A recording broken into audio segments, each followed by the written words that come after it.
Sir Ambati Rambabu గారికి అంత లేదు, అంత చీనతనం లేదు. First of all Ambati Rambabu ఏందో ఈ రాష్ట్ర ప్రజలకు తెలుసు.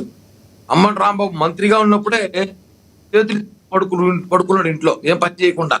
ఆ అసలు ఏపీఐసి చైర్మన్ గా ఉన్నప్పుడు ఎమ్మెల్యేగా గెలిచిన అవినీతి ఇవన్నీ కూడా ప్రజలు చూస్తున్నారు.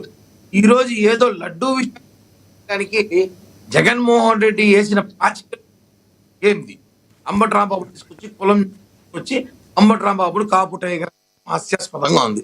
సరే కాపు టైగర్ ఏ విషయంలో కాపు టైగర్ అయినా ఏ రోజైనా కాపు కులం కోసం ఉద్యమం చేశాడా? ఏ రోజైనా కాపు కార్పొరేషన్ లో చైర్మన్లు కానీ కార్పొరేషన్ మెంబర్లు కానీ వాళ్ళకి ఫండ్స్ రాకపోతే ఏమైనా ఫండ్స్ ఇప్పించాడా? కాపు విదేశీ విద్య అని చెప్పి కాపు అనేక దేశాల్లో పోయి ఇబ్బందులు పడతాడు, భోజనం అనుకోలేకపోతే ఆ రోజు జగన్మోహన్ రెడ్డితో మాట్లాడా? కాపు రావాల్సిన బీసీ సంఘానికి సంబంధించిన కాపు వాళ్ళ ఒక పథకాలు ఏమైనా ఇప్పించారా? ఆఖరికి కాపు నాయకులు కాపు యువతలు పిలుగు పంపించి వాళ్ళ ఆస్తులు కబ్జా చేసినాడు. అప్పుడు ఎందుకు లేవలేదు ఈ నోరు? కాపు ఏమైంది టైగర్కి? అప్పుడు నోరు పడిందా? అంటే అండి ఈ రోజు కాపు టైగర్ ఆయన అనుకుంటే మేమందరం అనుకోవాలి, ఆయన టైగర్ అని మేము అనుకోవాలి. ఆయన టైగర్ ఆయన ఫీల్ అయిపోతే కాదు, ఆయన కాదు, ఆయన ఏం టైగర్ సార్? నాకు అర్థం కాల. ఆయన టైగరు అంబటి రాంబాబు ఒక వైఎస్ఆర్ కాంగ్రెస్ పార్టీలో ఇప్పుడు ఆయన ఒక కార్యకర్త మాత్రమే, ఒక నాయకుడు మాత్రమే, మాజీ ఎమ్మెల్యే మాజీ అంతే. ఆయన టైగర్లు లైన్లు కాదు, ఆయన ఊరుకుంటే కాదు, నోటుకొచ్చింది మాట్లాడు. కేసులు పెట్టినారు, చట్టం చేసుకుంటుంది, బయటకు వచ్చాడు. పవన్ కళ్యాణ్ గారు మాట్లాడి, చంద్రబాబు గారు మాట్లాడి మీకోసం. అంటే అంబటి రాంబాబు గారి యొక్క ఉద్దేశం ఏంటంటారు కిరణ్ గారు? ఇక్కడ ఇప్పుడు అంబటి రాంబాబు గారి యొక్క ప్రధాన ఉద్దేశం ఏంటంటారు? ఇప్పుడు నా అల్లుళ్ళు కమ్మోళ్ళు అని చెప్పటం, అసలు ఆయన ఉద్దేశం ఏంటంటారు? లడ్డు విషయానికి క్యాస్ట్కి సంబంధం ఏంటంటారు? అదే చెప్తున్నా, లడ్డు విషయం చేయడానికి అంబటి రాంబాబుని, యోగి రమేష్ ని జగన్మోహన్ బీసీలు కాపులు గొడవ రావాలని చెప్పి కాపు కమ్మ చీలిపోవాలని చెప్పి ఇంకొక ప్రయత్నం చేశారు. నేను ఒకటే అడుగుతున్నాను సార్, పవన్ కళ్యాణ్ గారు పార్టీ ఆఫ్ కాపు ఎవరిని నాయకత్వం నడుస్తుంది? పవన్ కళ్యాణ్ గారిని వాళ్ళ కూతుర్ని వాళ్ళ కొడుకుని తిట్టినప్పుడు ఇదే అంబటి రాంబాబు ఎందుకు? ఇదే వైసీపీ కాపు నాయకుడు అంబటి రాంబాబు కూతురు కూడా ఎందుకు కనీసం ఒక పోస్ట్ కూడా పెట్టలేదు, ట్విట్టర్ కూడా పెట్టలేదు? ఎందుకు? మీకు భయమా? జగన్మోహన్ రెడ్డి చెప్పినట్టు పని చేస్తారా? అధికారంలో ఉన్నప్పుడు జగన్మోహన్ రెడ్డి గేటు కూడా బాబు పెద్దిరెడ్డి, మిథున్ రెడ్డి, రెడ్డి అంతా ఈ రెడ్లో జరిగింది. ఈరోజు అధికారం అయిపోయేసరికి ఇక్కడ ఇంకొకటి క్యాస్ట్ గురించి ఏదన్నా మాట్లాడితే ఇప్పుడు పేర్ని నాని గారో లేదంటే ఇంకొకరు మాట్లాడితే ఏమో, కానీ గతంలో తన సామాజిక వర్గం గురించి తన యొక్క అభిప్రాయాన్ని తెలియజెప్పిన అంబటి రాంబాబు గారి వీడియో ఒకటి ఉంది, దాని గురించి ఏం చెప్తారు మీరు? అంటే మీరు కూడా ఒకే సామాజిక వర్గం కాబట్టి అడుగుతున్నాం మిమ్మల్ని.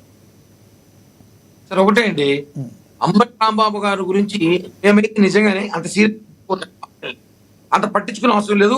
అసలు చాలా రైట్ అండి. ఆయన ఏదో మాట్లాడేసి 10 మంది గురించి మీడియా ముందు మాట్లాడేసి అంబటి రాంబాబు పెద్ద దేశకి నేత మాత్రం పొరపాటు చేసినట్టే. అంబటి బాబుకు అంత సీన్ లేదు, అంత ఇవ్వకండి అతనికి. అతనికి ఏదో తెలుసు, అతను పేకలో జోకర్ లాగా వాడుకున్నాడు జగన్మోహన్ రెడ్డి. మేము అంబటి రాంబాబుని బహిరంగంగా చెప్తున్నా, అతను ఒక జోకర్, పేకలో జోకర్. అతనికి అంత సినిమా లేదు, అంత సీన్ లేదు. అతను గుంటూరుకే పరిమితి, గుంటూరులో ఒక నియోజకవర్గం పరిమితమైన నాయకుడు మాత్రం అతను దయచేసి రాష్ట్ర నాయకుడు చేయొద్దని చెప్పి కూడా అందరినీ కోరుకుంటున్నాను. కిరణ్ గారు అందుబాటులో ఉండండి, మళ్ళీ మీ దగ్గరికి వస్తాను. మనం ఒకసారి రజనీ గారితో మాట్లాడదాం. అడ్వకేట్ రజనీ గారు, నమస్తే మేడం. నమస్తే. నమస్తే సార్. రజనీ గారు, మొదటిగా మీరు జనసేన పార్టీలో ఈ మధ్య బయటకు వచ్చినట్టుగా వినికిడి, దానిలో వాస్తవం ఉందంటారా? సార్ 100% ఉంది సార్. మీ డిబేట్ నేను చాలా సార్లు చూసినాను. ఎవరో 2-3 కూర్చొని కూడా రజనీ గారికి పిచ్చి పెట్టినట్టుంది, ఆవిడకి మొన్న గుండెపోటు వచ్చింది, లేకపోతే నేను మాట్లాడుండేవాడిని, నేను మాట్లాడితే మళ్ళీ గుండెపోటు వచ్చింది, అందుకే నేను మాట్లాడలేదు, రజనీ గారికి పిచ్చి పెట్టింది, పిచ్చి పెట్టి మాట్లాడుతున్నారు, పిచ్చి పెట్టి వాగుతున్నారని ప్యానల్ ఎవరు మాట్లాడుతుంటే మీరు నమ్మకం మీద కూర్చున్నారు. మీరు జర్నలిస్టో, యాంకరో, రిపోర్టరో నాకు తెలియదు. ఒక మహిళ గురించి ఒక ఎవరన్నా, అది బండ వంశీ అన్నైనా లేకపోతే ప్యానల్ ఇంకొకరైనా ఎవరు మాట్లాడినా సార్ అది కరెక్ట్ కాదు, తప్పు. ఎవరిష్టం వారిది. మీరు మాట్లాడేది మాట్లాడండి. ఒక మహిళకి పిచ్చి పెట్టిందా, ఎర్రి పెట్టిందా అని మాట్లాడాలి. మీరు ఎవరు అంటే ఖండించాలా? అట్లా ఖండించకపోబట్టి మొన్న సాక్షిలో ఒక రిపోర్టర్ని అరెస్ట్ చేస్తున్నారు, మీకు గుర్తుందా లేదా? అక్కడ ఒక ప్యానెల్ లో అతను అంటున్నాడు అమరావతిలో వాళ్ళకి ఎయిడ్స్ వచ్చిందంటే వద్దులేండి మనం మాట్లాడకూడదు అన్నాడు. అంతే, అది కూడా అన్నాడు పాపం. మీరు ఆ మాట్లాడంలో నేను చూసాను. ఇక్కడ ఒకటి ఇక్కడ ఒకటి రజనీ గారు, ఒకటి ప్రతి విషయంలో ఏదన్నా తప్పుగా మాట్లాడితే మేము 100% ఖండిస్తాం. దాన్ని మీ మీద ఒక మహిళగా మాట్లాడినప్పుడు 100% దాన్ని మేము కూడా ఖండించాం. ఒకవేళ మేబీ మీ దృష్టికి వచ్చి ఉండొచ్చు, అలా మాట్లాడకండి అని మేము ఆల్రెడీ చెప్పాం. అది మీ దృష్టికి వచ్చి ఉండకపోవచ్చు, అది వేరే విషయం. ఒకటి రజనీ గారు, మీరు జనసేన పార్టీ నుంచి బయటకు వచ్చేసిన మాట వాస్తవేనా అడుగుతున్నా?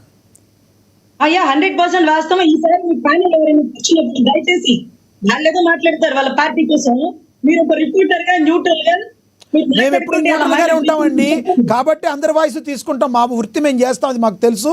అయినా మీరు చెప్పినందుకు ధన్యవాదాలు.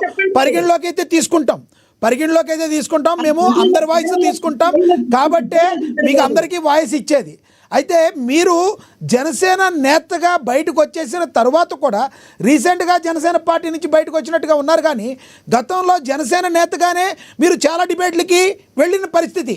ఎందుకు నేను జనసేన నేత కాదని మీరు చెప్పలేకపోయారు? నేను ఆల్రెడీ బయటకు వచ్చాను, మీరు ఎందుకు బయట పెట్టలేదు? సార్ నాకే తెలియదు సార్. అంబటి రాంబాబు గారు విషయం తర్వాత నేను బయటకు వచ్చాను. నేను ఇప్పటికీ కూడా మీరు ఇందాక ఒక ఫ్రేమ్లో కనబడ్డారు. వెనకాల బ్యాక్గ్రౌండ్లో జనసేన లేకుండా మీరు డిబేట్లోకి రావడానికి కూడా మీకు సుముఖత లేదనుకుంటా. బ్యాక్గ్రౌండ్లో మళ్ళీ జనసేన గుర్తు పెట్టుకున్నారు. ఎందుకలా గుర్తు పెట్టుకోవాల్సి, అంటే వ్యక్తిగత అభిమానమా?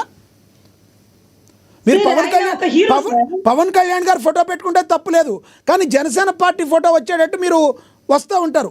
మీ యొక్క